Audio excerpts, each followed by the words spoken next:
Thank you so much for listening to Paper Girl Podcast. Before we get into the episode with Samantha Ryan, I would like to give a brief content warning for suicide, mental illness, and grief. If you find those topics activating, I do recommend that you skip this episode, but I do still think you should read Samantha Ryan's other works, including Pride and Words My Friends Have Thrown Away. Thank you for listening, and now here's the episode. Thank you for listening to Paper Girl, a podcast for readers, writers, and creatives.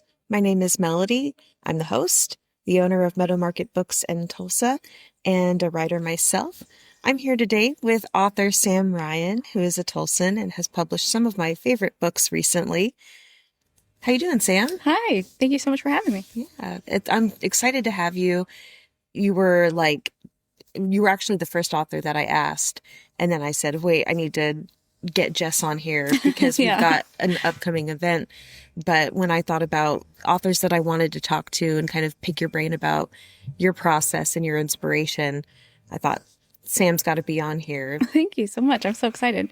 And definitely I'm excited about Jess's launch for her book, Side Quests and Shenanigans. So excited about that.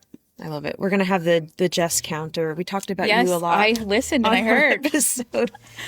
And we'll see if we can get a Stephen King mention in here too. So your most recent book is These Are Not My Final Words. So let's go ahead and talk about final words. Yeah. How sad do you want to be? Also, I should ask, what is the explicit warning with this? Go for what can I say? Okay. Because that's always something I need to ask too. How sad do you want to be? Let's be sad. So this book is like an exploration of grief. I think when I wrote it, my goal was to look at it it was really to me Jace's story. The book is about two friends and we meet them right after one has committed suicide. So in my mind, it was really Jace's story of mental health and depression and suicide. And then we get to see the aftermath of that through Jace and what he has to deal with. And since I've put out the book, so many people have commented and messaged me about how it helped them experience loss in a way that kind of surprised me, because I think in my mind, it wasn't about the loss part of it as much as it was about the mental health and the depression part of it. And so I was really kind of surprised that when you put out a book like that, like everybody can take different pieces of it from what they need in their own life, which I thought was really great. Yeah, I think it probably just from getting to understand mental health and how having declining mental health and dealing with very heavy things impacts the rest of your life. I think despite this being a book about that, people find ways to cope with their own grief by recognizing, oh, this person was really hurting and I need to address how I'm dealing with that so that I don't follow a similar path. So I think it was really powerful in that regard. And, I also think that it found a lot of opportunities to make me laugh, which was really nice. Yeah, I love absurd humor.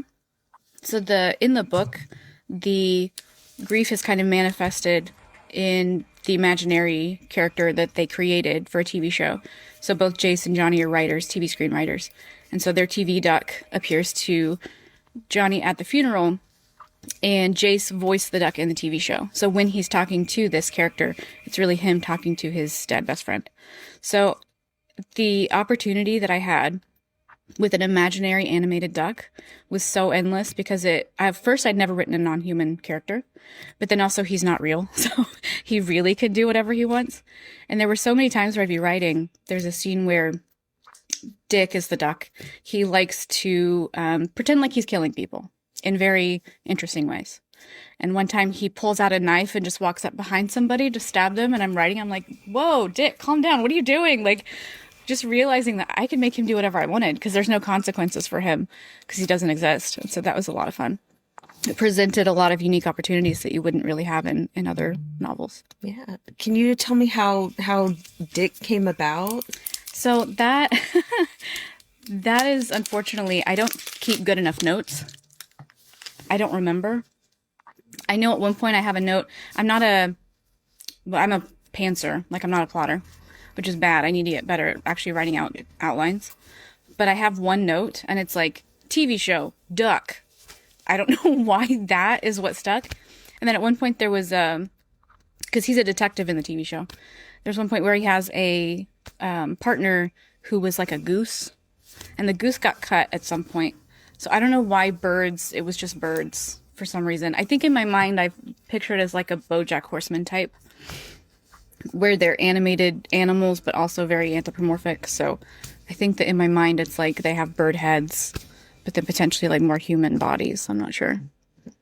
I love it. I think it was a really great avenue to show people like how talking to someone helps. And even if it's, taking a moment to take stock of how you would talk to the person you're missing can be really powerful in the grieving process and in the healing and moving forward. So I thought it was fantastic. It was not what I expected. I read an advanced copy of it and I had it on my Kindle. And when I opened up the first page, I started doodling all over the title page, and there's like hearts and flowers and happy faces.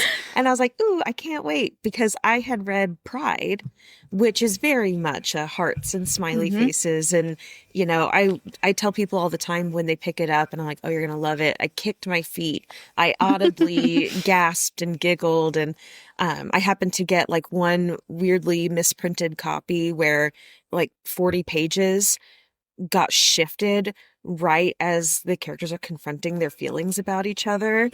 And so I ran to my audiobook copy to get caught up, because I was like, I can't miss a second of this. I think I consumed it in one night, but it was this very intense and very positive and happy.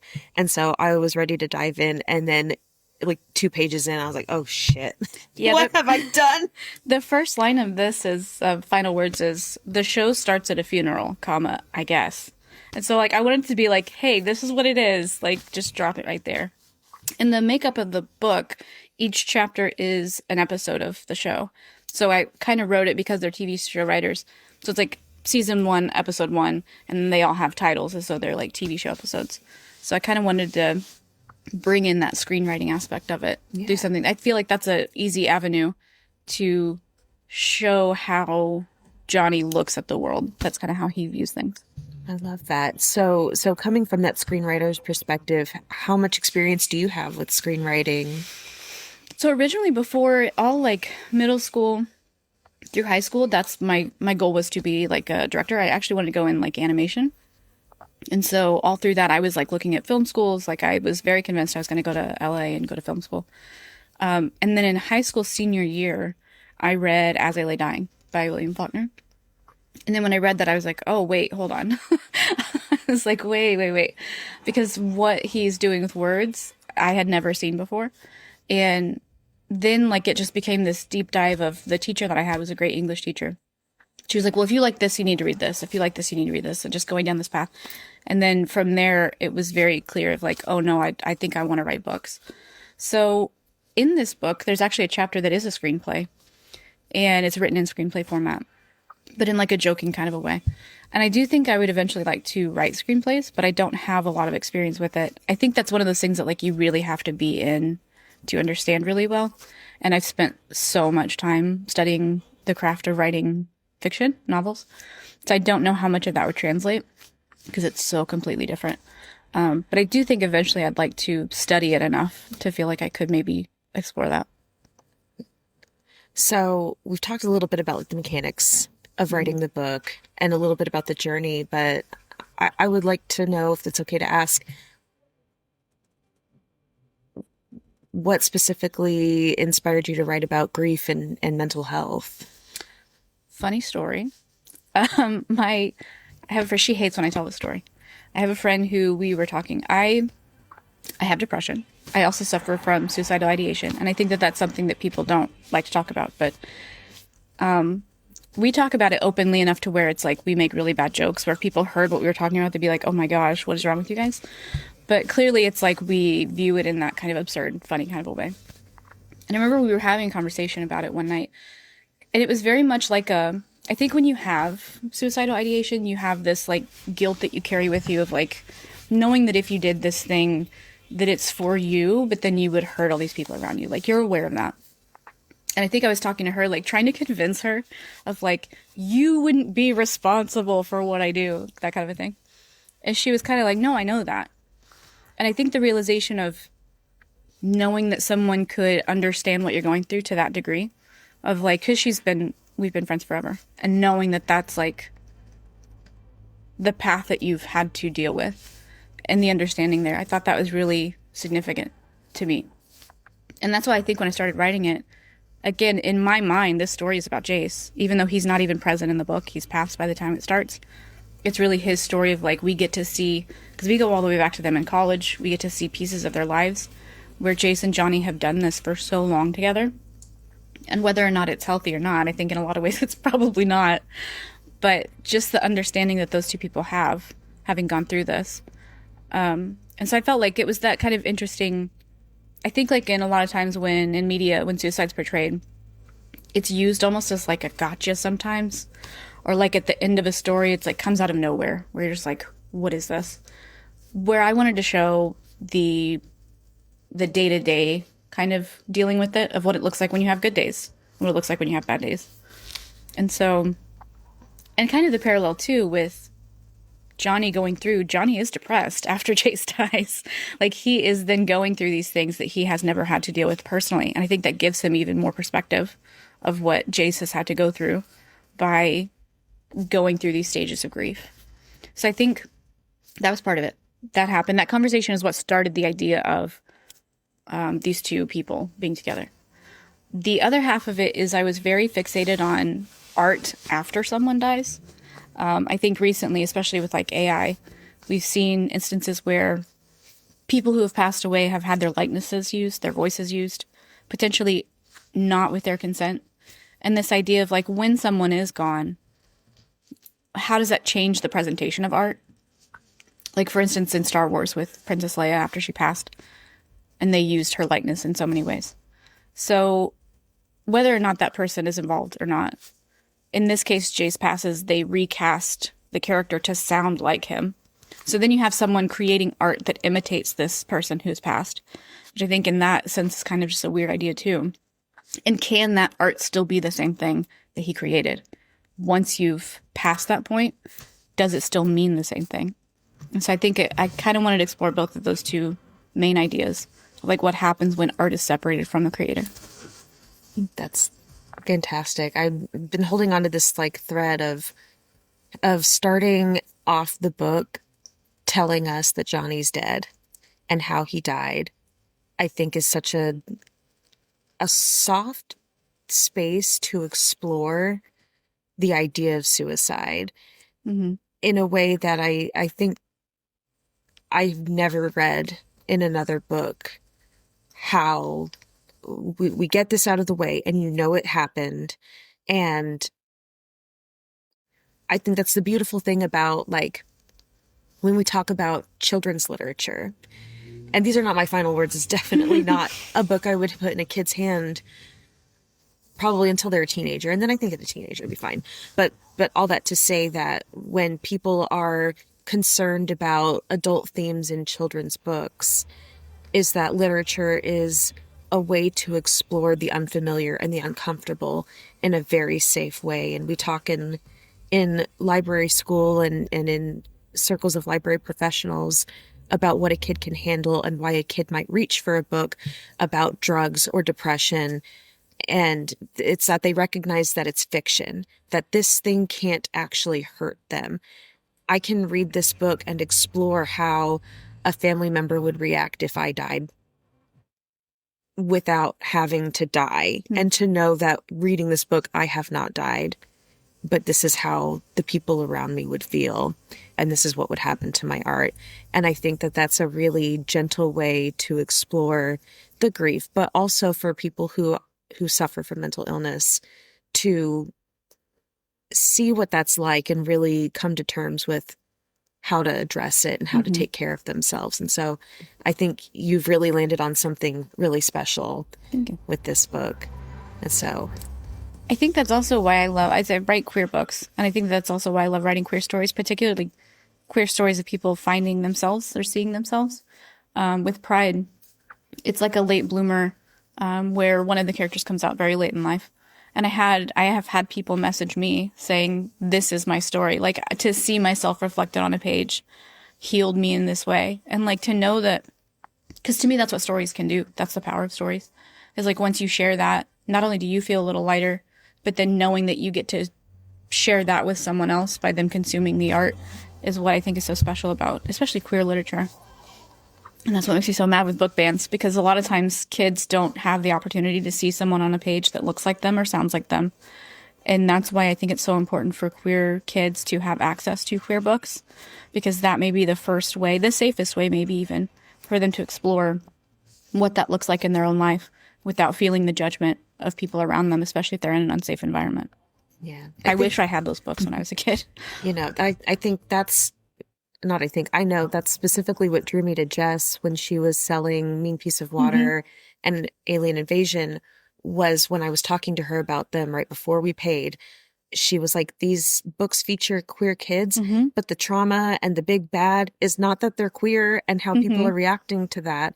It's just that they are queer characters and they're doing this and they're having this adventure that has explorations of queerness, but never in a light of, oh, how are people going to react to this? She always makes a joke about, she writes great parents, and like, I write awful parents. I write very, very sad, sometimes scary. I just finished a novel where it's like the parents are just the worst. It's like this very toxic family relationship. And so we always joke whenever we're tabling together, it's like, no, this is the healthy version, and mine's like the super toxic, scary version. Like, how can I make this person like an absolute caricature, to explore how, if like this is the worst that could happen. Yeah. And then buy Jess's book and then read it afterwards so you can heal from that. Then you can see this is the best that could happen. Yeah. And if you're a parent, this is the best way to react and see how your child flourishes. Exactly. I love it. So I want to talk about Pride because, you know, they both hold like favorite books of mine in different genres for sure. And I'm a big romance reader. So let's talk about Pride. Yeah. Yeah. Pride, I have had in my mind for a while, obviously, because I'm a huge Pride and Prejudice fan. But I love the opportunity to take something that everybody knows in a way. Like, everybody knows the story, right? You pick up a version of Pride and Prejudice, you know what's going to happen. It's not like a surprise there. But then how you can mold it, especially in modern ways. And like, I read a lot of fan fiction as a kid. I'm a huge Star Trek fan, so I read a ton. That was my first even, which is ironic because the queer fan fiction started with Kirk and Spock. And that was my first foray into queer anything. And so the idea of like, what if we took this and then got to see it presented in a queer way? Has always been kind of in the back of my head. And then once I started writing it, my Darcy and my Bennett are not like beat for beat who these people are, but I didn't want them to be. To me, it's not as interesting if it's an exact copy. I wanted to take the essence of what the story was and then present it in a way that was new and different. And so, and like, one of my favorite interpretations of Pride and Prejudice is Bride and Prejudice. Have you seen this? The Bollywood? I have not. It's so good. It's got great music. Highly recommend. But it's these ways where you're taking this kind of, this concrete idea that everybody knows and then turning it into something that can be explored in a very fun way. And so that's what I kind of wanted to do with this. But once I started writing it, I love Ben and Avery so much. They were so much fun to write that once I was done, I was like, well, I don't want to end here. I don't want to stop. It's too much fun. So they will come back. I've already written a book. It's not about them, but they are in it with another writer. Oh, I love that. So Pride is set in Tulsa. Is this new book set in Tulsa? Yes. So actually, they're everything that I write is connected. So even Johnny lives in the same world that Avery lives in. So this one that I've just finished, it's called Jim McQuan is a writer, and she's coming back to Tulsa. Her mother lives here. And she's been tasked to write a book with Avery. And so it's her and Avery together, trying to figure each other out and learn each other. But I think it's what the fun part with this for me was that Avery at this point, this is post-Pride, so he's kind of become a different person in a lot of ways. Is he using his pen name still? He is, yeah, for marketing purposes, because you can't just change. But he then is now these two people that are public that he hasn't been before. And so I think it was really fun. It's more focused on Avery, I think, than it is. Pride is very much it's Ben's point of view. It's like his story. This is a way that I kind of got to tell more of Avery's side of it, which I'm really excited about. That's so exciting. Do you have like a timeline for that? Or? I don't. So it is finished, and it went to my agent, and then we came back with edits. So we're doing the revisions right now. So Love it. Yeah. So Jess is very much trying to stick into that, like edit one thing while writing another. Is that how you like to operate, or? I'm kind of chaotic. I will do I'll do edits on one while I'm writing another, while I'm trying to, like, I don't ever want to not have something going, which is very scary right now because I don't have anything lined up, which has put me in a very, like, anxious position. But my goal is to always have, like, the one that we're working on production while I'm editing another and then writing another. So yeah, got to get them out. Pumping them out. So the work of yours, there's two works of yours that I'm the least familiar with, although one was a very quick study. So you have A is for Andy, which was a collaborative effort. I'm not a Real Housewives fan, so I was like, it's a very niche book. Who is Andy? I was like, because my brain thought Andy from Parks and Rec. Okay. And then I looked at the cover. I was like, well, that's definitely not Parks and Rec Andy. No, it's Andy Cohen. I'm a huge Real Housewives fan. This is the problem. When the more you spend time in creative spaces, the more you realize that you really can just do whatever you want to do. And so I had this idea. It's like a children's book, like an ABC. But it all goes through, like, A is for Andy, which is Andy Cohen. B is for Bravo, Bravo, fucking Bravo. Just Real Housewives of Beverly Hills reference. So each page, it's animated like a little kid's book. And I don't know. It was just something that was in my head. And I was like, hey, we should just make this. It's self-published. It's me and my friend that did it. And she did the art for it. And it's just like a little fun thing that we did on the side. I don't promote it as much as I should, but it's so specific that I feel like if you don't know Real Housewives, you're not going to have any interest in it. Yeah, people pick it up and they're like, what is this? And I was like, a Real Housewives thing? I was like, but Samantha Ryan is awesome. And so if you aren't a Real Housewives fan, you have options here. The reality is it's a bit that I thought was funny, and then I made it. And that I get in trouble because I go down that path because, like, I think it's hilarious. And then people should probably start telling me no. Yeah, like, oh, well, I have access to self-publishing software and free time to do something, and so I'm gonna I think of the bit, I'm gonna commit, and then we're gonna create a whole book about it. That's art for art's sake, and I'm into it. And then Words My Friends Have Thrown Away, which that's through Siam. Yes. Yeah. So that when after I'd finished writing a novel, I had writer's block. I didn't have any projects lined up or anything, and I was really just wanting to do something more for, like, art's sake that wasn't a bit. So what I thought was, because I went to school, I went to TU for creative writing, and we used to do writing exercises all the time that would just force you to focus on the more constraints you put on your writing, I think the more you force your brain to operate in a specific way. And I think, to me, that's always how I've gotten through writer's block. So I thought of this kind of, it's almost like found poetry kind of idea, where I posted on social media asking people to comment just a word, and that was the only parameters I gave. Just comment a word. And so all these people, including Jess, she gave 2 words, y'all, which is one of my favorites in the book. They just commented either on Instagram, Facebook, TikTok, of just like one word. And I write a lot, and I read a lot. I had to go look up some of these words because I didn't know what they meant, which again was great because it's like you're given this starting point, and then you kind of have to jump off wherever your brain goes. And you have no idea where they were wanting to go with it. They have no idea where I was wanting to go with it. And so we kind of created these pieces. To me, we created them together without them knowing what it was. And like my mom, she's got a great sense of humor. She commented on my post and just put words. She gave me words, and like 10, 20 times. So hers is the first one in the book. It's words. And then I wrote a little piece about words.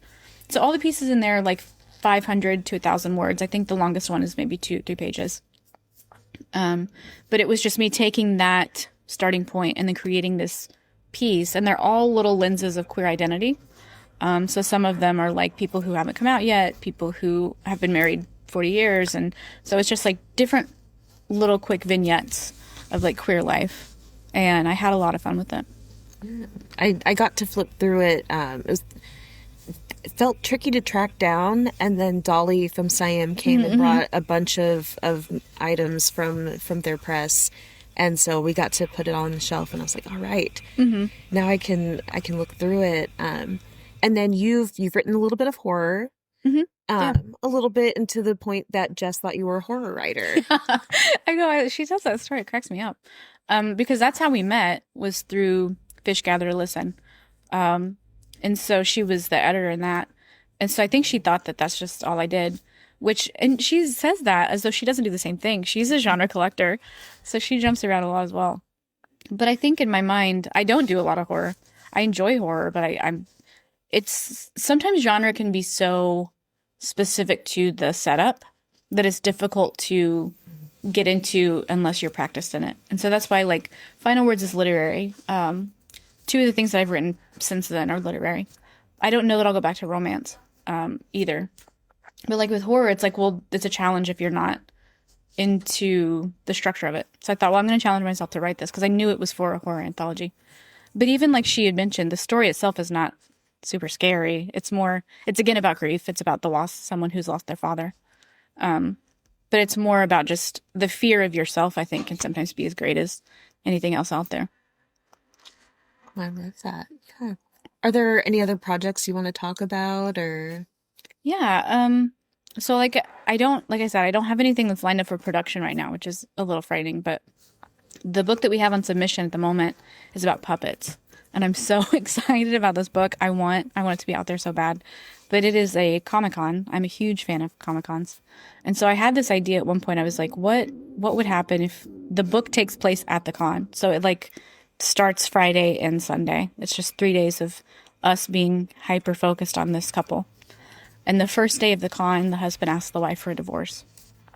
And so they have to put on this public-facing relationship that they've had for 20 years, while in the background, their relationship's falling apart. And I kind of wanted to explore this idea of like, what happens when it's not like there's some huge infidelity or it's sometimes relationships just end. And what happens when we witness that end, when they're trying to pretend like that's not what's happening.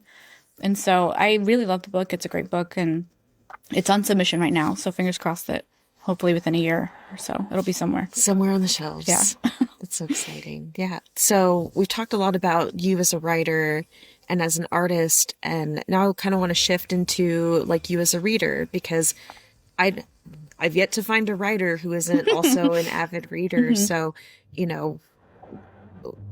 where did your reading journey really start, do you feel? Certainly that's my parents. I'm very grateful. I think in pride, I even say in the acknowledgments, like, you created a reader, which then created a writer. So my parents would take us, I've got 3 brothers. They would take us to the library like every other Saturday and kind of just let us go loose. Like, find your books, sit and read. And so we were very much all the time we were at libraries. And so I feel like they just encouraged us so much to read on our own. I loved reading in school. And so I feel like all through school and everything. And then, like I mentioned earlier, the English teacher who was like, you need to explore this. You need to explore this. Like, I think every writer has readers in their lives, but I think also specifically English teachers who are like, Yep. who see what could be there and be like, you need to keep going and push and push. And I'm really grateful for all teachers, really, but specifically English teachers for doing what they do. And so I think definitely the love of writing came from first a love of reading. I love that. Let's talk we've met in person at the Magic City Author Bash in 2025. That was our first in-person interaction. You want to talk a little bit about like interacting with Tulsa's literary scene? Yeah, I think people are surprised that there's such a big literary community here. There's a huge arts scene here in general, but really there's so many connections to literary ideas and figures. In college, I went to the University of Tulsa. The archives that TU has is incredible. The James Joyce Center is here. A lot of his archives are here. We've got the Bob Dylan Center and all of those archives here, which is also connected to Woody Guthrie, who has, incredible poetry. So I feel like there's so many huge figures that have Tulsa connections. But then you drill down into the authors that are here and that are writing. I think especially like for the queer community, there's a ton of queer writers here in Tulsa. And I think that for a lot of us, it's like this small act of defiance to be in the buckle of the Bible Belt and then producing these works that are, potentially always being threatened to being banned or being, censored in some way. Like, I want so badly to have a banned book. This is another bit of mine. I'm trying really hard. I really, I was in the process of developing a Ryan Walters drag queen child's book. Oh, yes. And I couldn't get it out fast enough before he left. I was very upset, but I'm glad he's gone. So it's kind of a double-edged sword. But I really want to have a banned book because I feel like the mentality here, if people would put aside these preconceived notions of what they think this is and get to meet the writers and the authors and the artists and the poets and the drag queens and the performers and all these people face to face, it's like you're missing so much. It just makes me so sad that there's so much culture here in Tulsa that people are completely oblivious to because of what they've just been fed to repeat. So I think especially when you have community pride, when you have all of these events that we have, what Jess is doing in the poetry community, those are ways in which it's just like pure queer joy in a lot of ways because we're able to exist even despite what the community around us thinks or feels. I love that. Yeah, they really are just missing out on so much joy. Even it hasn't happened yet, but I'm just anticipating someone picking up pride in me telling them how wonderful it was and how feet kicking, giggly smile it is. And then they look at it and realize that it's two men and then make a face. And it's okay, but if you have that attitude, you're missing out on something that will make you have such a visceral, beautiful reaction. And you're doing that because of this notion that of hate and anger. Mm-hmm. And it's that's exhausting. I can tell when I'm at events when someone walks up because I also have very openly queer marketing. The stand that stands on the With for Pride says, my book is gay and cheesy. I want people to know when you walk up, this is what it is. I don't want anyone to be surprised that they pick this up and then they get mad because it wasn't what they thought it would be. I want you to know going into it what you're getting into. And there was one event that was not a queer event. I do a lot of queer events, but one that was not. And the lady next to me had a book that was very overly religious. And not that there's, obviously, I'm totally fine with that. I was more concerned that she would have a problem with me, if we're being really honest. But she was super cool and chill. But we're sitting there. We weren't selling a lot of books. Neither of us were selling a lot of books. And so she kind of looked over. She was like, I want to buy one of your books.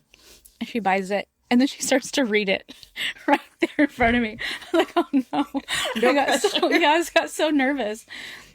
And I was like, all the thoughts in my head are what's going to happen if she's she gets mad or she's like, how dare you? All this kind of stuff. And I was like, okay, it doesn't matter. It's fine. This is what this is for, right? The whole point is that we're trying to, reach across and create relationships and all this stuff. So we leave. We come back. It was a 2-day event. We come back the next day. She was like, I stayed up so late reading this book. She was like, how do you have such good voice? How do you sound like a gay man? She was so sweet.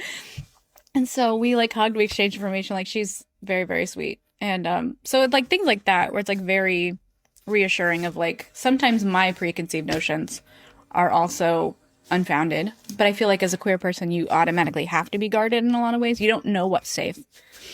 Very and so protective. I feel I try to explain that a lot in Pride of until you're reassured that someone's safe, your default is that you have to act like they're almost not because you just don't know and you don't want to take that risk. And so I do feel there have been opportunities with Pride that have allowed me to form relationships that I think were kind of unexpected, which I think is great. Oh, I love that so much. We've got folks trying to come in. Oh, no. 1 hour.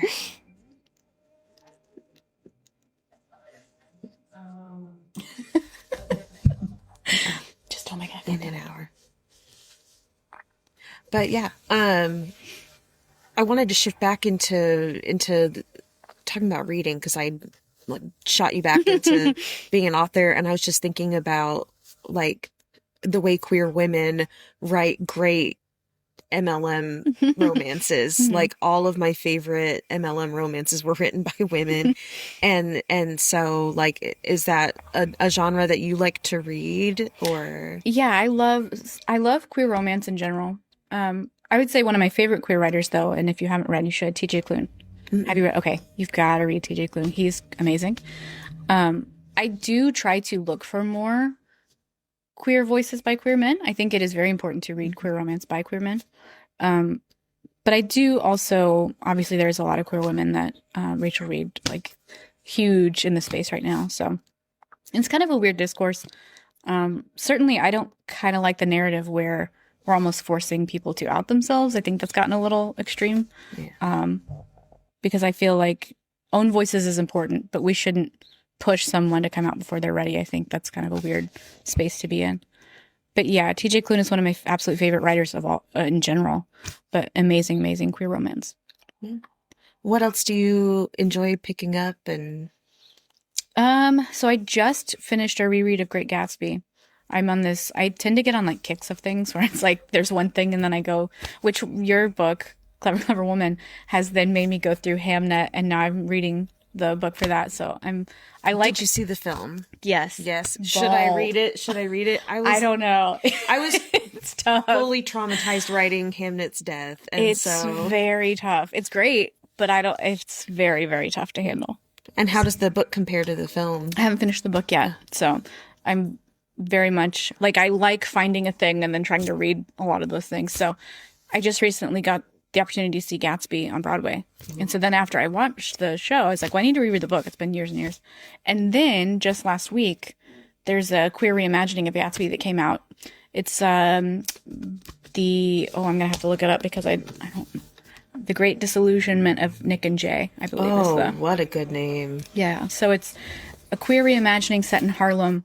It just came out last Tuesday, and so I just ordered it, and I'm very excited to start that one too. We'll have to put that one on the shelf and on all of the lists. We need to get a list together of all the books mentioned on the podcast because it's, very much like, when people watch Rory Gilmore and they're like, all right, all I need to read, all of the books that Rory Gilmore read in the show.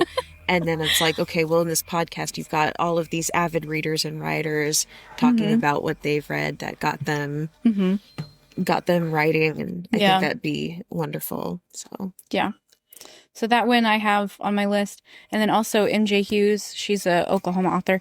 I just picked up her book 2 in her series of her hockey romance, and it's not queer, but I'm so excited to read that one. I'm trying to, every time I go to these events as a table, I also walk the room, and I spend more money some of the times than I make because I want to buy all these books. There's so many good Oklahoma books. So MJ Hughes, great Oklahoma author. I'm very excited. And then Jess, I'm excited to start that one too. Her new book. Just what a delight. I'm really excited about Side Quests and Shenanigans because an opportunity to kind of force myself to write. We're doing, with our improv group, The Artist's Way. We have a lot of writers, sketch writers and fiction writers, but we're about to do that. And so I'm making time for myself to get writing again. And so I think it goes back to, like we said, to the parameters of forcing yourself into these little boxes sometimes, like giving yourself a prompt then allows you to be creative with no pressure. And I think that's really exciting that she's creating a community around that idea. It's really exciting. I love it. I've been asking everybody, and this is where I've cried a lot of times, what has been most surprising or interesting for you really coming into the literary community? Oh, wow. That's a good question.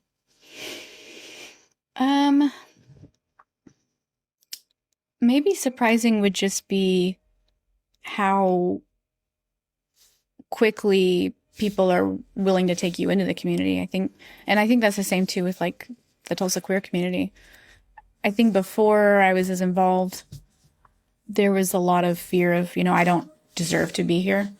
I haven't earned my place. I think a lot of writers feel that way, especially before you've published anything. You're like, well, I can't hang out with these people who've published books.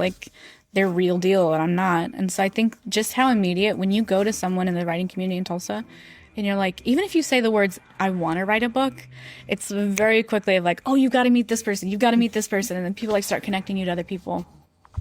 And I think you worry that it's going to be cliquish or, maybe that you aren't going to be allowed in certain spaces. But every writing event that I've been to, every a writers group, I'm involved in Witty Writers. We meet On Mondays, we meet at Shades of Brown.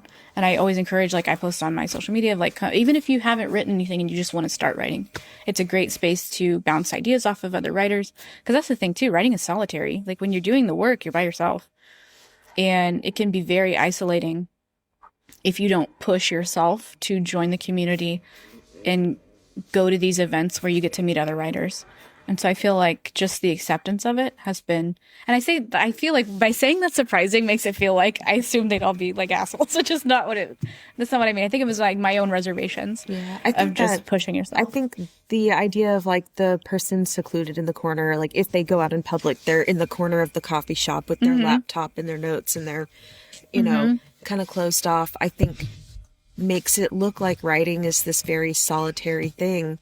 And so I wonder if people just don't even look for the community and then it just slips out. And then you're like, oh, you said the magic secret words, I write, or I want to be a writer, and you're put in there. I've got someone in my phone who stopped at my table at the author bash. And she was like, yeah, I dog sit, but I really want to write a book. And I'd gotten her number to be a dog sitter, but I put her in there as like dog sitter and future author. And she was like, what? And I was like, you're gonna do it. Yeah. It may take years. It may take so long. It may take 1,000 single chapters in your hard drive of false starts on a book, but you're gonna do it. real version. This is the one. Or like, oh, I really liked the story I did, and then I wrote a chapter and I was like, scrap it.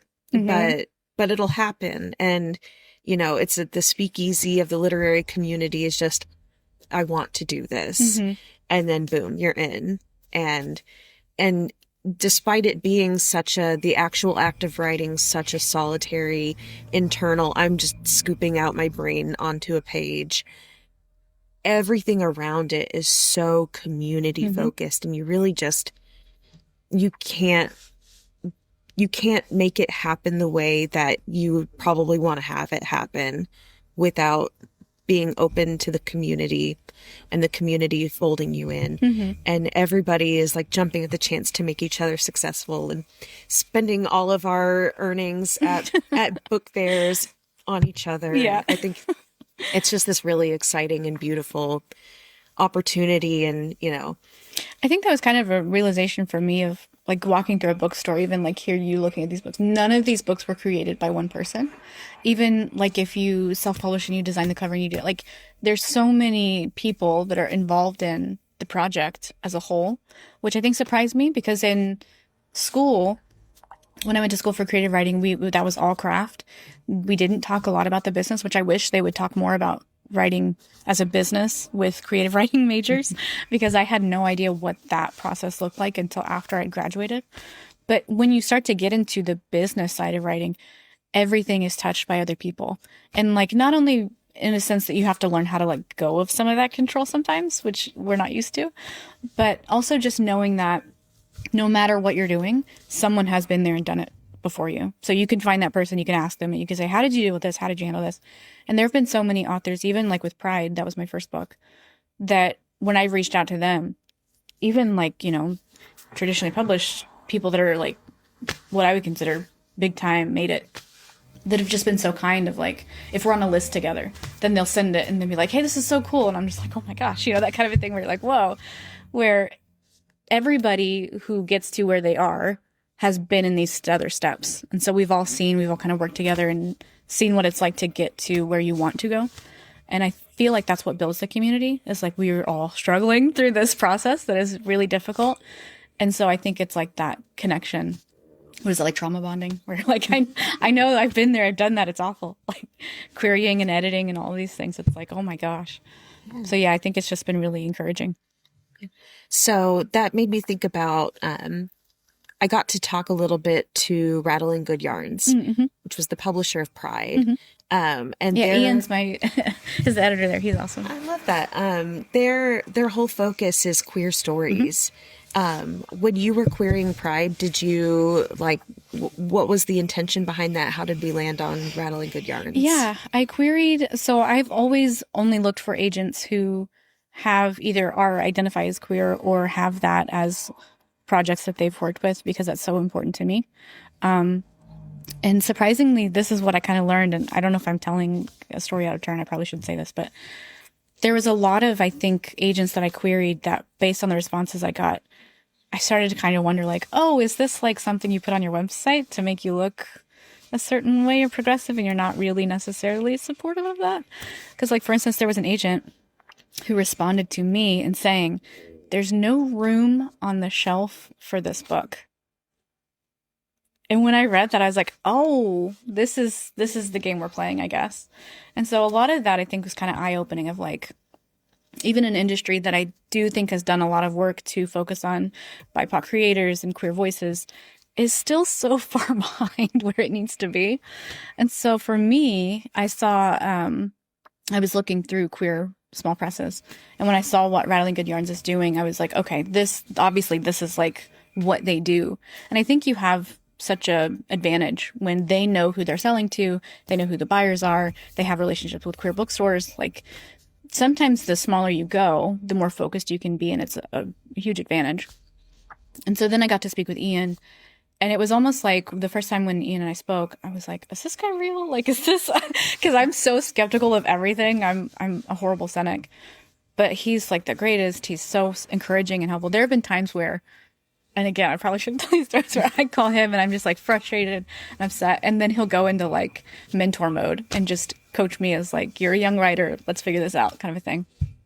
And so that's, again, goes back to community of just finding people who are in your corner, even just to vent to when you're like, I don't understand how this is all working. And they're like, listen, this is what happens sometimes. So, yeah, it's been a huge, huge help to have that. And just know that I love the idea that I get to, when I'm at events and I'm selling books, I get to then promote them as a press too, because it's like, I love supporting people who are doing things the right way. Yeah, I'm a big fan of them too. Ian was such an advocate. He was excited that we'd reached out, and then not only was like, all right, here's how we order Sam's book, but also if you enjoyed that, here's a few other people that we think that you should buy. And then, you know, they were out of stock of one book that I wanted. And so he was like, but if you wanted that and you liked Sam, here's some other options. What can we send you? How can we support you? You know, he was checking in. He was like, hey, I was watching the tracking number and it should get delivered today. And, you know, I just, having people advocate for you like that is super powerful and wonderful. And yeah, definitely. What a treat. And so that's why I would encourage authors, if they're trying to explore traditional is such a wide range of options. And I think, you know, if you find a small press who does a specific thing, like I said, sometimes that really can be an advantage of like, that is what they focus on and that's what they're really known for. So I would encourage authors to look for, it doesn't have to always just be self-publishing or huge 5 trad. It can be, there are some ways in between of like looking for small presses or looking for, like Siam's a local press. And they did the chapbook. So definitely. Final Words is with Trueborn, and they're primarily horror, which I was really worried about. Another grief book in a horror community. I was a little worried at first. Christina's the editor there, and I was like, are you sure that this will be a fit? And she was like, yeah, because it's this, again, it's the grief, it's the loss, it's the fear of humanity and all of these things. And so I was like, there was they have a lot of other books that are more like psychological, which is what this kind of is. And so I was like, okay, again, like that's a very specific press that does a specific thing, but I feel like sometimes that comes with its own advantages. I love it. Is there anything else that you would like to add? I could talk for hours, but I want to know what you're reading right now. Yeah. Oh my God. I'm reading Grady Hendrix's Witchcraft for Wayward Girls. Okay. And then I'm waiting on an arc from Indie Reader. I can't remember what I asked them for. I think it was a psychological thriller. And then I have also been reading through You're the Problem, It's You, which is a queer Regency romance. Okay. It's the second in a series. I wish I could remember the author. But she wrote a book that was Don't Want You Like a Best Friend. Oh, okay. Yeah. Emma. Oh, I think it's Emma. So bad I can't think of the name. Emma Albin. Yeah. Yes. So that one was. Yeah, that's on my TBR. I really enjoyed it. I think my one struggle with it is it's written in omniscient third person present tense, Oh, interesting. which is pretty unusual, especially for the books that I've read. It's a lot of if it's omniscient, it's past tense, and like the pacing of it made it really fast in a way that was a little dizzying. But then once I got oriented, it took me maybe halfway through to get kind of like, okay, this is how she writes. And I really love the characters and I love the story and I'm ready to and then once I got through that, I was like, all right, perfect. And you know what? The chaos, the series is like something about mischief. And I think that writing style lends to this chaos. Of the two primary characters, Gwen and Beth, are very chaotic and very, everything's rapid and intense and big, and they're young women, so like everything is rapid and intense and big when you're that age. And so like watching this romance bloom and then watch them meddle with like the second book is like an enemies to lovers kind of vibe, and it's just a delight. And I'm a Regency romance person. I eat up Bridgerton. It's killing me inside that I haven't watched season 4 yet, but That's funny. So those are what I'm looking at right now. Very nice. I love writing chaos. Obviously I feel like Final Words is a lot of chaos. It's the joy of just getting to go all over the place on the page is very fun. Yeah, it's so freeing. Just make intense things happen. I love it. Well, thank you so much for hanging out with us on Paper Girls.